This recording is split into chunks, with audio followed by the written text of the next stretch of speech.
Hello friends, welcome to All World Chemist Official. Today we will learn about temperature dependence of a rate of a reaction.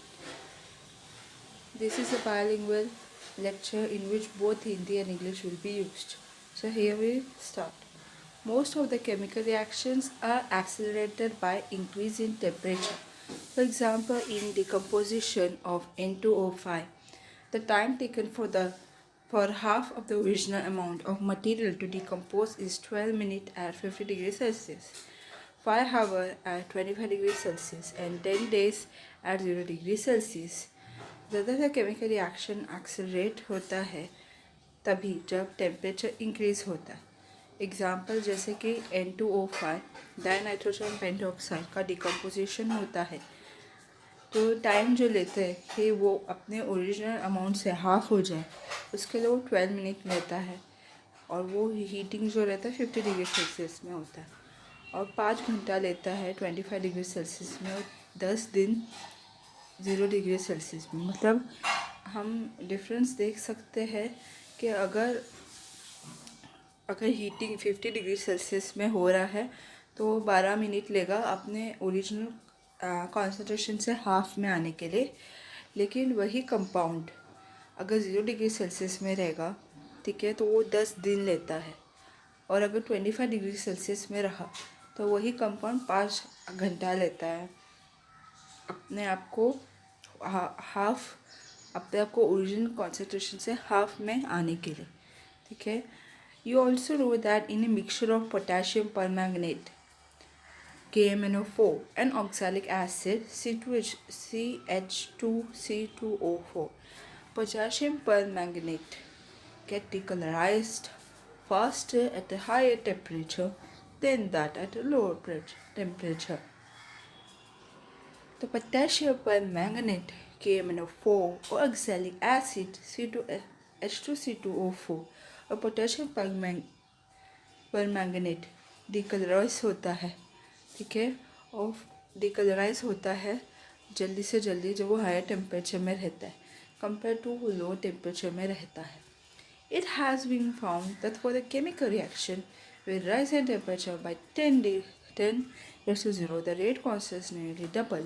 तो ये देखा गया है chemical reaction के लिए कि जैसे से टेम्परेचर बढ़ता है 10 डिग्री से तो रेट कांस्टेंट भी डबल होता है. The temperature dependence of the rate of a chemical reaction can be accurately explain by Arrhenius equation. तो ये जो केमिकल रिएक्शन का जो रेट है जो टेम्परेचर पे डिपेंडेंट है वो एक इक्वेशन एक्सप्लेन कर सकता है. ठीक है. तो वो है Arrhenius equation. It was the first chemist proposed by Dutch chemist J.H. van Hoff, but Swedish chemist Arrhenius provided its physical justification and interpretation. तो आर्हेनियस इक्वेशन जो है पहले प्रपोज किया था Dutch chemist J.H. van Hoff ने, लेकिन बाद में स्वीडिश केमिस्ट आर्हेनियस ने इसका फिजिकल जस्टिफिकेशन और इंटरप्रिटेशन प्रोवाइड किया था. आर्हेनियस इक्वेशन के बारे में, आर्हेनियस इक्वेशन क्या है, रेट ऑफ केमिकल रिएक्शन जो टेम्परेचर पर डिपेंडेंट है उसके बारे में एक्यूरेटली एक्सप्लेन करने के लिए आर्हेनियस इक्वेशंस ये यूज़ किया जाता है. आर्हेनियस इक्वेशन ये है, एक छोटा सा फॉर्मूला है K = A multiply by exponential power to the negative EA upon RT, where A is Arrhenius factor or frequency factor. जो कैपिटल A है वो Arrhenius factor है या फिर frequency factor है. It is also called pre-exponential factor. तो frequency factor ही pre-exponential factor है. It is constant specific to a particular reaction. ये constantly specific है particular reaction के लिए. R is gas constant and EA is activation energy measured in joules per mole. R जो है gas constant है और EA है वो activation energy measure होता है joules per mole में. It can be understood clearly using the following simple reaction. तो ये समझा जा सकता है simple reaction से. हाइड्रोजन गैस रिएक्ट होता है आयोडीन गैस के साथ और फॉर्म करता है प्रोडक्ट जो है 2 moles ऑफ हाइड्रोजन आयोडाइड। ठीक है, अभी ये रिएक्शन देखो, हाइड्रोजन गैस और आयोडीन गैस, और ये इंटरमीडिएट फॉर्म होता है और उसकी वजह से हाइड्रोजन आयोडाइड फॉर्म होता है। ठीक है, और ज़्यादातर ये इंटरमीडिएट जो है ये हमें रिएक्शन में दिखता नहीं है। ठीक है, लेकिन जब हम रिएक्शन को स्टेप एक से ज़्यादा स्टेप में लिखते हैं तो हमें ये स्टेप में जब हम रिएक्शन लिखते हैं तो हमें इंटरमीडिएट दिखता है, मतलब हमें इंटरमीडिएट के बारे में पता चलता है कि इंटरमीडिएट की वजह से रिएक्शन प्रोसीड हो रहा है। According to Arrhenius, this reaction can take place only when a molecule of hydrogen and a molecule of iodine collide to form an unstable intermediate. It exists for a very short time and then break up form two molecules of hydrogen iodide. The Arrhenius equation के हिसाब से hydrogen और iodine के बीच में reaction तभी हो सकता है जब हाइड्रोजन का मॉलिक्यूल और आयोडीन का मॉलिक्यूल एक दूसरे के साथ टकराता है, वो अनस्टेबल इंटरमीडिएट फॉर्म करता है, और इन अनस्टेबल इंटरमीडिएट जो रहता है वो थोड़े टाइम के लिए रह सकता है और उसके बाद वो ब्रेक होता है और hydrogen iodide two molecule form होता है। ठीक है, the energy required to form this intermediate is called activated complex. Activated complex जो है कैपिटल C। ठीक है, तो एनर्जी जो इस इंटरमीडिएट को फॉर्म होने की ज़रूरत है, ठीक है, एनर्जी जो इस इंटरमीडिएट फॉर्म होने की ज़रूरत है, तो उस एनर्जी को बोलते हैं एक्टिवेटेड कॉम्प्लेक्स C या फिर एक्टिवेशन एनर्जी EA। तो एक्टिवेशन एनर्जी या फिर एक्टिवेटेड कॉम्प्लेक्स क्या होता है? एनर्जी जो ज़रूरी है ताकि इंटरमीडिएट को उसके रिएक्शन के इंटरमीडिएट को फॉर्म कर सके, क्योंकि एक बार इंटरमीडिएट बना और इंटरमीडिएट तो अनस्टेबल रहता है, फिर कुछ टाइम के बाद वो प्रोडक्ट देता है। ठीक है, तो एनर्जी की ज़रूरत है ताकि इंटरमीडिएट को फॉर्म कर सके, तो उसे एक्टिवेटेड कॉम्प्लेक्स कहते हैं या फिर एक्टिवेशन एनर्जी कहते हैं, जो है EA। ठीक है,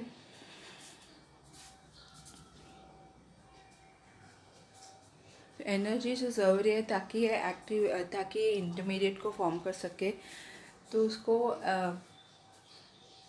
एक्टिविटी कॉम्प्लेक्स बोल सकते हैं, जो कैपिटल C है। और एनर्जी की ज़रूरत है, इतनी एनर्जी की ज़रूरत है ताकि इंटरमीडिएट फॉर्म हो सके, वो है एक्टिवेशन एनर्जी। तो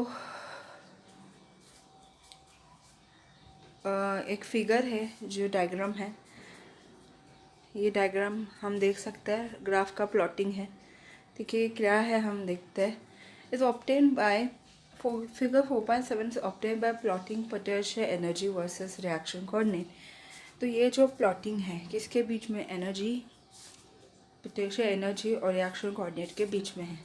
reaction coordinate represent profile of energy change when reactor change into product. ये रिएक्शन कोऑर्डिनेट प्रेजेंट होता है जो एनर्जी का प्रोफाइल, एनर्जी चेंज का प्रोफाइल रिएक्टर के साथ चेंज होता है प्रोडक्ट में।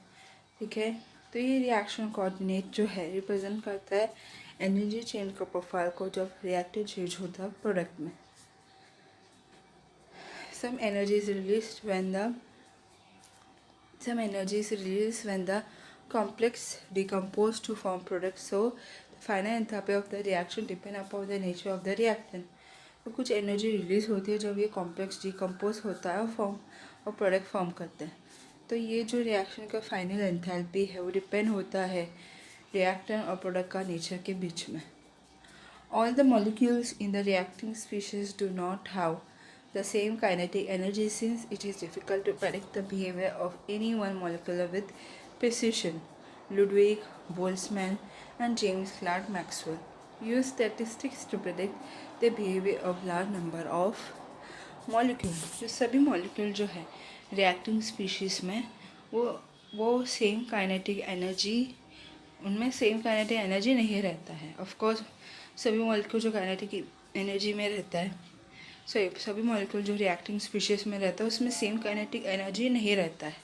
ठीक है, क्योंकि ये डिफ़िकल्ट है प्रिडिक्ट करना कि एक एक मॉलिक्यूल का बिहेवियर कैसा होगा, और प्रिसाइज करना तो बहुत मुश्किल है। लुडविग बोल्ट्जमैन और जेम्स क्लार्क मैक्सवेल ने एक स्टैटिस्टिक्स का इस्तेमाल किया जिससे प्रेडिक्ट कर सकते हैं कि जितने भी लार्ज नंबर ऑफ मॉलिक्यूल है उनका बिहेवियर कैसा है. According to them, the distribution of kinetic energy may be described by plotting the fraction of molecule Ne upon Nt with a given kinetic energy E versus time kinetic energy. तो जो kinetic energy का distribution है, ठीक है, describe हो सकता है जब प्लॉट करते हैं fraction of molecule Ne upon Nt kinetic energy के साथ versus kinetic energy.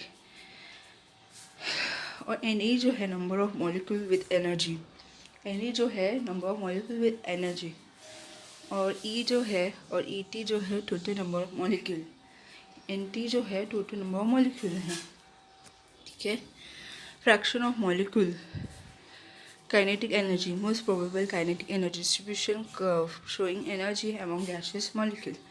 The peak of the curve corresponding to most probable kinetic energy, that is kinetic energy of a maximum fraction of a molecule. Curve का जो peak है वो correspond करता है ज़्यादा probable kinetic energy को, मतलब molecule का मैक्सिमम फ्रैक्शन का kinetic energy. They are decrease number of molecule with energy higher और लोअर देन दिस वैल्यू. तो जो भी नंबर ऑफ मॉलिक्यूल डिक्रीज होता है एनर्जी के साथ वो हायर रहता है. ठीक है. The decreasing number of molecule with energy higher और लोअर देन द वैल्यू. कभी भी मॉलिक्यूल का नंबर डिक्रीज होता है या डिक्रीज होता है जब एनर्जी हायर रहता है या लोअर रहता है. When temperature is raised, the maximum of the curve moves. जब टेम्परेचर बढ़ता है तब ज़्यादा कर्व्स मूव होते हैं किसी कहाँ पे, हाई एनर्जी वैल्यू पे. And the curve broaden out, that is spread to the right such there is a greater proportion of molecule with much higher energy. तो कर्व ब्रॉडन होता है, मतलब वो स्प्रेड होता है राइट साइड से पे स्प्रेड होता है. तो मॉलिक्यूल का ग्रेट प्रपोर्शन है, ज़्यादा प्रपोर्शन जो है वो हायर एनर्जी के साथ है. The area under the curve must be constant, since total probability must be 1 at all time. तो एरिया जो है इस कर्व में रहता है वो कांस्टेंट रहता है, और टोटल प्रोबेबिलिटी जो रहता है वो सिर्फ एक टाइम में, सभी टाइम में रहता है. We can mark the position of activation energy on the Maxwell-Boltzmann distribution curve. हम ये एक्टिवेशन एनर्जी का पोजीशन जो है मैक्सवेल बोल्ट्जमैन डिस्ट्रीब्यूशन कर्व में मार्क कर सकते हैं. Increasing temperature of a substance increase the fraction of a molecule which collide with energy greater than EA. It is clear from the diagram that in the curve at T plus 10 substance का temperature बढ़ता है, ठीक है, increase होता है, molecule का fraction जो है कलाइड होता है एनर्जी के साथ जो एक्टिवेशन एनर्जी से ज़्यादा होता है. इससे क्लियर होता है कि जो कर्व है आर टी प्लस 10, ठीक है, तो एरिया जो दिखाता है मॉलिक्यूल फ्रैक्शन ऑफ मॉलिक्यूल जिसका एनर्जी इक्वल रहता है ज़्यादा रहता है एक्टिवेशन एनर्जी से, वो डबल होता है. ठीक है, और उसकी वजह से रेट ऑफ रिएक्शन भी डबल होता है. अभी ये क्या है, जैसे जैसे टेम्परेचर इंक्रीज़ होगा सब्सटेंस का तो नंबर ऑफ मॉलिक्यूल भी इंक्रीज़ होगा. तो नंबर ऑफ मॉलिक्यूल जो है कलर्ड होगा हायर एनर्जी के साथ. तो इससे क्लियर होता है इस डायग्राम में कि टेम्परेचर जो T प्लस 10 मतलब 10 डिग्री बढ़ा दिया टेम्परेचर को, तो ये एरिया दिखाता है कि नंबर ऑफ मॉलिक्यूल जो है उसका एनर्जी जो है इक्वल है या ज़्यादा है एक्टिवेशन एनर्जी से. उसका एनर्जी जो है नंबर ऑफ मॉलिक्यूल का जो कलर है उसका एनर्जी इक्वल है या ज़्यादा है कंपेयर टू एक्टिवेशन एनर्जी से. और एक्टिवेशन एनर्जी डबल हो गया, जैसे से डबल हो गया तो रेट ऑफ रिएक्शन भी डबल हो गया. In the Einstein equation, the factor e raised to minus e upon RT correspond to fraction of molecule that have kinetic energy greater than activation energy. Taking natural logarithm of both sides of the equation, Einstein's equation में factor जो है exponential power negative e upon RT correspond करता है number of molecule को, जिसके पास kinetic energy हो, kinetic energy ज़्यादा है activation energy से. ठीक है, दोनों साइड को लॉगरिथम लेंगे तो ln k equal to minus e upon R T plus ln a plot in ln k versus 1/t use straight line according to the equation। तो ln k वर्सेस 1/t का जो plot है उससे straight line आता है इस equation की वजह से। Thus, it has been found that Arrhenius equation that increases the temperature or decreasing the activation energy will result in an increase in the rate of the reaction and an exponential increase in the rate constant। इस equation से पता चला है कि temperature increase होता है या फिर एक्टिवेशन एनर्जी डिक्रीज होता है और उसकी वजह से रेट ऑफ रिएक्शन में इंक्रीज होता है। ठीक है, और एक्सपोनेंशियली रेट कांस्टेंट भी इंक्रीज होता है। ठीक है, टेम्परेचर कम होता है, एक्सपोनेंशियल टेम्परेचर बढ़ता है, एक्टिवेशन एनर्जी कम होता है, rate of the reaction increase होता है और रेट कांस्टेंट भी एक्सपोनेंशियली इंक्रीज होता है। और ये है ग्राफ इस इक्वेशन का।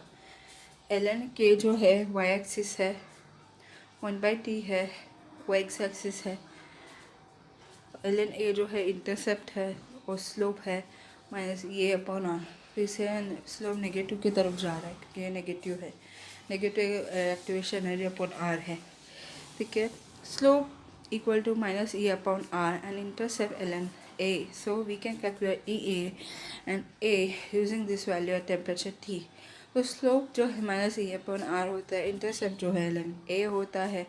a क्या है, प्री एक्सपोनेंशियल फैक्टर या आर्हेनियस फैक्टर। ठीक है, ये क्या है, एक्टिवेशन एनर्जी। ठीक है, तो EA और A को कैलकुलेट करके हम EA को कैलकुलेट कर सकते हैं और A और उसका वैल्यू से यूज़ कर सकते हैं टेम्परेचर T1 में। ln K1 equal to E minus E upon R T1 plus ln A at temperature T2 ln K2 plus E upon R T2 plus ln A। So A is constant for given reaction। So A जो है constant है given reaction by K where K2 are the value of rate constant at temperature T where T2 respectively। K where K2 जो है और rate constant का value है temperature T में T2 में। Subtract equation 4.20 4.21 what we get. तो ये जो है, ये दो इक्वेशन जो है इनको सब्ट्रैक्ट करेगा तो क्या मिलेगा, डिफरेंस मिलेगा किस किस का, रेट कांस्टेंट का और टेम्परेचर का। ln K2 minus ln K1 equal to E upon R T1 minus E upon R T2। EA activation energy upon R जो है कॉमन है। ठीक है, ln K2 upon K1 equal to E upon R in bracket 1/1 and then 1/T2 log K2 by K1 equal to E upon 2/003 R in bracket 1/T1 and 1/T2 log K2 by K1 equal to E upon 2/003 R in bracket T2 minus T1 upon T1 T2। ठीक है, तो effect of catalyst हम सीखेंगे next video में।